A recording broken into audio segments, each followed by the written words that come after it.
You want to be a medical professional like me. I am fresh out of phlebotomy school. Not really, like by a few months. I graduated at the end of March, and I recently did just get a brand new job. I will be having my first day of that new job at LabCorp on November 10th. I'm very happy to be sharing this with anyone who is watching, friends, family, or someone who's brand new to the channel and stumbled upon this video. So welcome, my name is Gabby, and I'm gonna be a medical assistant phlebotomist, and I'm gonna be doing my absolute best to provide information such as what I went through with schooling, what I went through with being a neurodivergent individual, and how I taught myself to retain information, just so much more. But since I am not a medical professional as of right now regarding phlebotomy, I do apologize if I do say something wrong. If I happen to, just say so in the comments nicely, and I will take it as great knowledge. So let's get started. I am going to be adding something new to the beginning of my videos, and that is reading 1 or 2 scriptures every single time I start a video, just so I can stay up to date with my reading. And I think that's a really good idea. Exodus 20:16, you shall not give false testimony against your neighbor.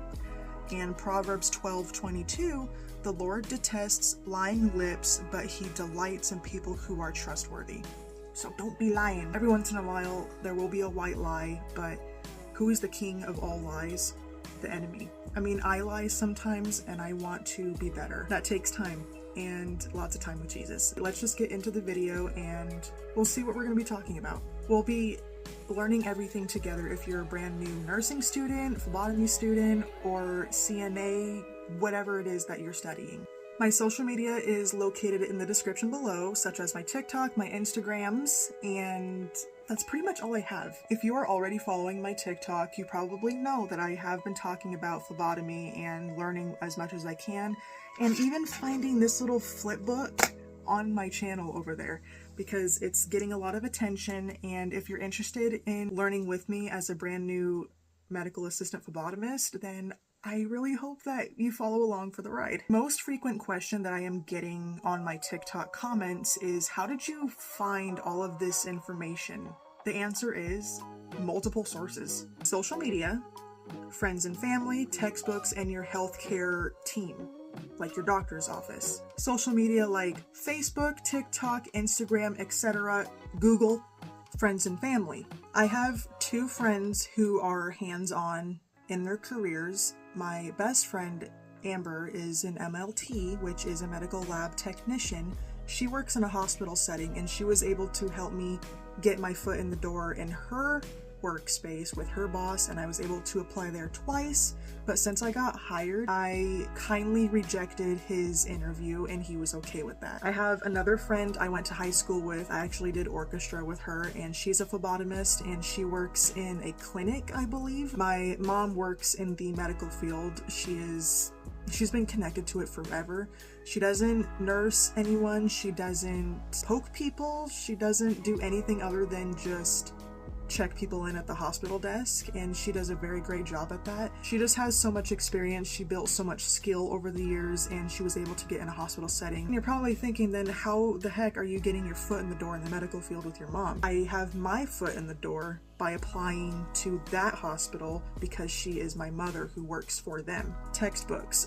I have a textbook somewhere in this room. It's just full of clutter because I am recovering from foot surgery, so I can't move around too much or else I'll stress it. There is a textbook of phlebotomy in here somewhere. When I was taking my phlebotomy course, there is a book that we had to access all the time for a class, and I can't access it at all anymore. I don't remember the name of it. I just know that it had a lot of great information, and I put down as much of it as I could in my notebook here that I have in front of me. Your healthcare team, so like your doctor's office, or if you happen to end up in a hospital and get your blood drawn, that's a great source of information there. I asked my healthcare team, such as my endocrinologist, the medical assistants that help me out, and my primary doctor when I was in the hospital about a month ago. Yeah, literally a month ago. There was about 3 or 4 different phlebotomists who would come and say hello to me, greet me, do their job, and take my blood, and they did a fantastic job. I would ask them How do they find their veins? Just get connected to the medical field a little bit by asking questions. So don't be afraid to ask your healthcare team questions. How long did your certificate take to become active? I am strictly a state phlebotomist. I can't go work in New York. I can't go work in Montana, Nebraska, Florida, Texas, California. I can't work anywhere else except for Washington because that's just the type of phlebotomy I signed up for when I went to school. I would have to take an entirely different class in order for me to become a nationwide phlebotomist. I don't know if there's like the correct terminology for it. My certificate was getting processed at the beginning of April. July 31st was when it was active, and I was so happy. I started applying everywhere. Even when your certificate is pending, just keep applying because there are some places that will take people who have pending certificates. Autistic.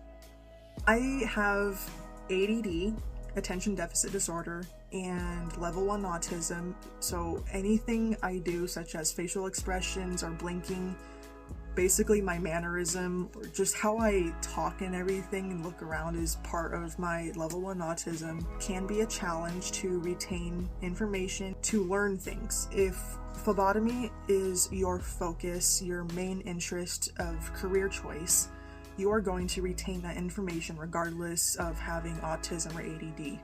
It doesn't matter. If you're interested in a topic, you're still gonna soak in that information like a sponge. I have a way of teaching myself to keep in information. Flashcards. Flashcards is a very common thing for new students in the medical field or any kind of studying profession, whatever it is you're going to school for. This is a very good one to use. I love the flip book because it's just very organized. You don't lose anything with your notes. It's all in there, whatever it is you need, and you can carry it around. The way you organize notes in your notebook, so as for me, put it in list form sometimes, and I elaborate what terminologies and abbreviations mean, what definitions are, and what things are specifically talking about in those notes. Color coding is also a very big thing that I use when I'm trying to retain information and keep it stuck in there. Color coding just helps. So, for example, like the order of draw is basically color coded. I will be talking about the first day and what happened. My first big girl job with a schedule of Monday through Friday, 7 to 4, and weekends off, and occasionally a Saturday workday. I got my scrubs at Fred Meyer, Walmart, and I think I will be looking at the Fabletics website at some point. As far as getting all accessorized up, I do have a badge reel that is personalized with my name on it. It's kind of hard to see.